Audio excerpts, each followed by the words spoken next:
ওরা অস্ত্র হাতে নিয়ে যুদ্ধ করতে আসবে। শোনেন, আমরা করতে হইলে এইখান থেকে পয়সা উঠান, আর যারা মন্ত্রী মিনিস্টার আসল বিদেশ তারাকে বলেন পয়সা দিবার জন্য, আমরাও পয়সা দিব। আমরা অস্ত্র কিনতে হবে, আমরা যুদ্ধ করতে হবে মাঠে। খালি মিছিল করলেও চলবে না, আমরা অস্ত্র ধরতে হবে, আমরা মাঠে নামতে হবে। এরা ইউরোপের মাটিতে বসে অস্ত্র হাতে যুদ্ধ করার কথা বলতেছে, আর প্রফেসর ইউনূসের সরকার ঘুমায়। এই সব কয়টারে আন্তর্জাতিক সন্ত্রাসবাদের অভিযোগে আটক কইরা বাংলাদেশে ডিপোর্ট করার কাজ করতে হবে। এটা পররাষ্ট্র মন্ত্রণালয়ের কাজ। প্রফেসর ইউনূসের সরকারকে বলতে হবে কিসের প্রেম এদের সাথে, এই টেরোরিস্টদের সাথে। আপনাদেরই তো লন্ডনে এরা অপমান করতে আসে, কারণ মনে করে আপনারা দুর্বল।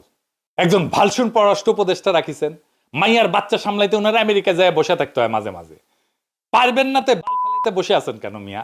প্রতিরোধ শুধু কথার কথা না, রাষ্ট্র নির্মাণ শুধু কথার কথা না, এটা রাষ্ট্র নির্মাণ একটা সিরিয়াস কাজ। যেখানেই ফ্যাসিস্ট আওয়ামী লীগ, ওখানেই হোলসেল জয় বাংলা করে দিতে হবে তাদেরকে, সেটা দেশে হোক আর দেশের বাইরে হোক। ইনকিলাব জিন্দাবাদ।